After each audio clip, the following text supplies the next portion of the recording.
What's up, dude? Filming on the GoPro today. What's up, guys? You guys remember we skunked the lens, so we're on the GoPro for the first time today. This is our first time vlogging with the GoPro other than drift footage. So, as you can tell, I'm in a great mood because today we are finally addressing the E30. If you guys have no idea what I'm talking about, well, you're in for a surprise. I don't even know what to say. She's been doofed. She got hit pretty bad at the last drift event, and it has some pretty major damage, and today we're finally going to be addressing it. It's been, what, a week and a half? At the last drift event, car was doing amazing. Towards the end of the day, fortunately got in an accident doing a tandem. The car got hit really hard on the driver's side. Now, it might not look like a lot of damage just because, you know, you have a wrinkled fender, and the hood actually didn't get too badly damaged, and the bumper, you know, it's a solid beam, so it kind of just moved. Yeah, right. It doesn't, the bumper doesn't look destroyed. Like, it doesn't, nothing looks like it's caved in or blown apart or whatever, but unfortunately this is severely damaged, and I guess Brian can give you a better update on that. Yeah, I guess, you know, looks can be deceiving, right? Like this, like you said, it just looks like it has a wrinkled fender. But unfortunately, this frame rail, I mean, definitely both frame rails have moved. Let's be honest, they're connected to each other. Terrifying and sad. Yeah. At just quick glance, without even like really looking at anything, you could really tell that the whole thing is over by just small things like this. Look, we're touching the radiator, we're touching the radiator hose, we're so close to the header, and nothing used to be like that. Further inspection, you could actually see that the frame rail is actually kinked, which is a big deal. Yeah, it's really hard to see. Like even in the footage from the drift event, you could see like when I opened the hood, I just stuck my hand down there and felt the rail, and you could just feel it right away.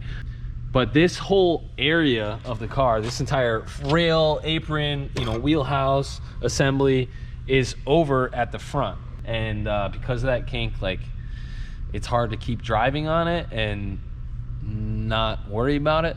You know what I mean? So The big problem with the kink is it now made the frame rail extremely weak. So I just can't kind of pull it over right now and then go my merry way. We're gonna have to actually pull the engine out. Brian's gonna have to get in there, pull the rail over, and then repair the kink so to make sure that this thing is strong, because if I get in any slight accident after this, if it was kinked, it would just fold over. If we repair it right, it'll be strong for the next time, and do it once, do it right. You know what they say.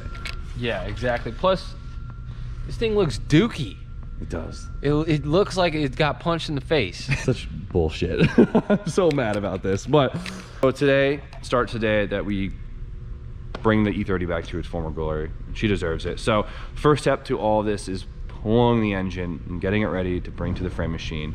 And luckily, I have someone like Brian that can make this all happen. So let's start taking the thing apart, get a better idea of how doofed up this rail actually is.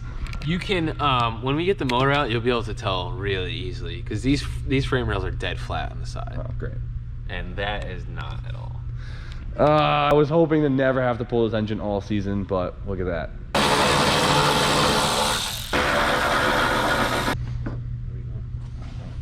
Not only is it over this way, but you could see, look at the bumper beam, this side is actually higher, so it's, that's Yeah, cool. Yep. That's cool. Tell by the kink that it's higher. Oh great, there's more kinks.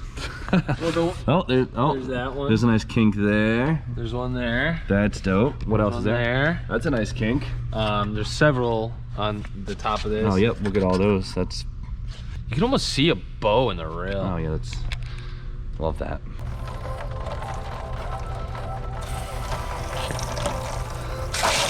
Oh, what a mess.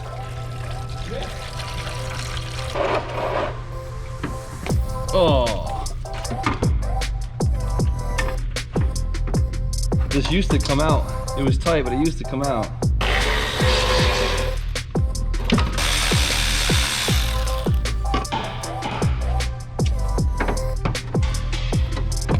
There we go.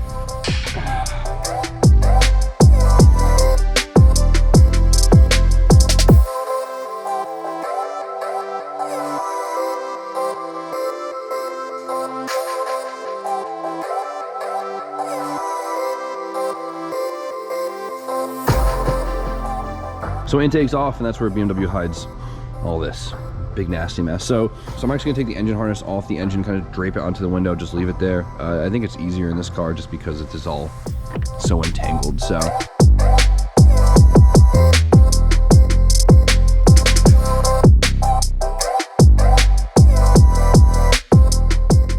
never took the half-ass labels off this harness. And I'm happy I didn't.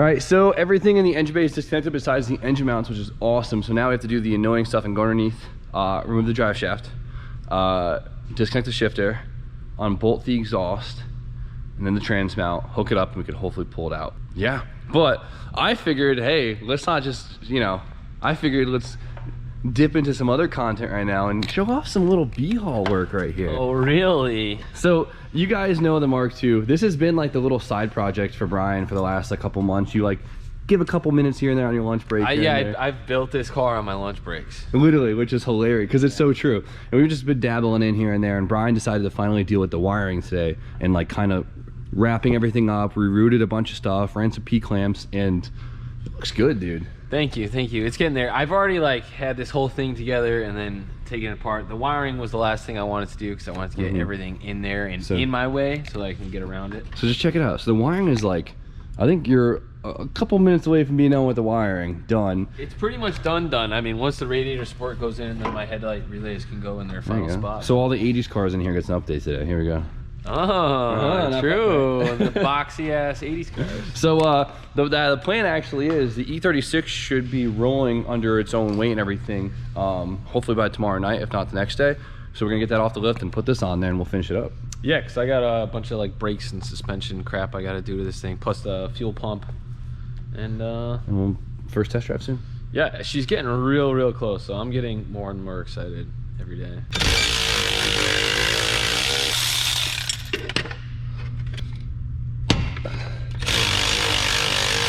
All right, as you can see, the drive shaft bolts are out. Oh, this is a horrible angle. And then the shifter, I gotta get that C-clamp out, remove that, slip these out, and we're everything. Everything's great.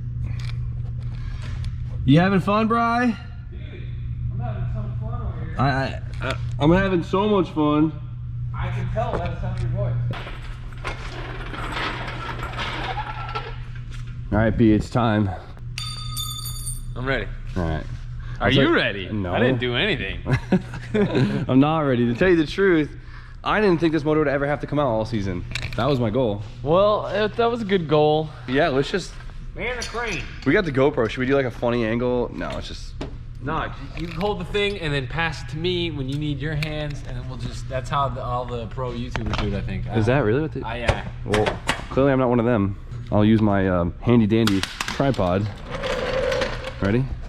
Yeah?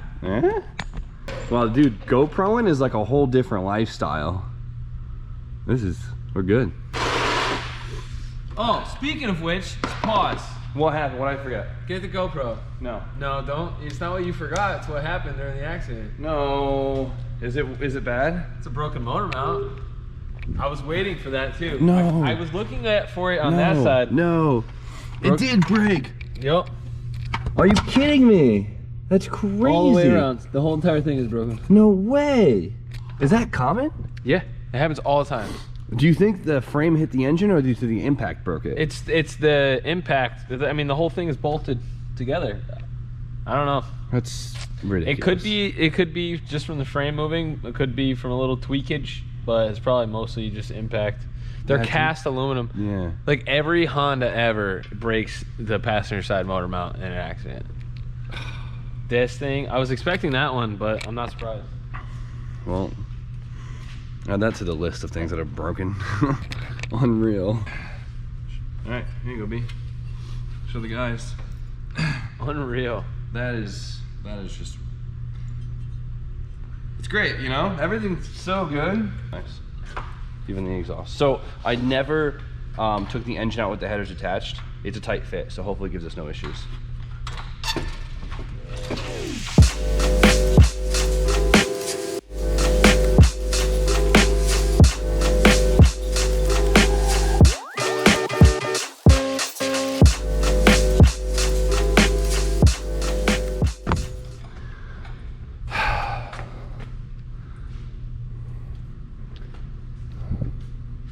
How's the damage looking out? The engine's out. Oh, wow. Can you guys see in the GoPro? I know it's a little dark. Wow, that thing kicked real good. What's it supposed to look like? So that's what it's supposed to look like, dead flat. Like literally dead flat. Holy sh. And then this side. Yeah. Dude, you can see it like makes total sense where it kinks to. Look, the strut tower brace is there, the front of the subframe's there, the strut tower brace at the top is there. Yeah, that makes sense. Dude, that's worse than I thought. Wow. Yeah, it's worse than I kind of thought, but we'll get it. Wow. This whole thing you can see is just over towards this way. Look at that. Yeah, now that the engine's out, you get so much more obvious. Yeah, you can see. Yeah, this thing's like bow in the freaking thing. I did take a G35 to the face, so. So yeah, the goal is gonna be to freaking grab this thing around this area or up in front and pull it all back out that way from where it came.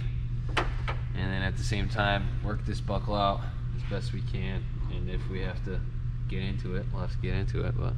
All right, well, there we go. S52 on the ground, E30 as a shell, and it's sad to see. I don't know if you guys could tell from this angle, but if you look at the subframe, you could just see how this one is so cocked in. It's just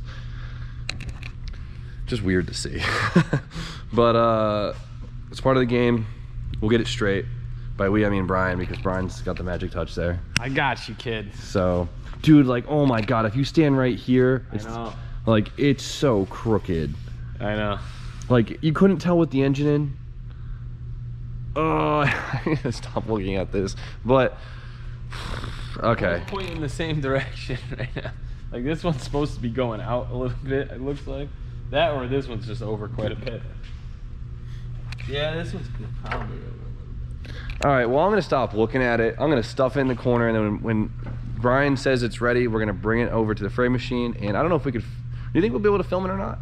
Yeah, why not? That'd be awesome. Have you ever seen someone use a frame machine? Like, at least like a newer modern one? It's freaking cool. So I'm actually pumped for that. So I'm gonna stop talking. Hope you guys liked today's video, even though I was mopey. I was so upset, but you guys know the deal. Like, comment, subscribe, stay tuned for more content, and See you in the next video. Peace.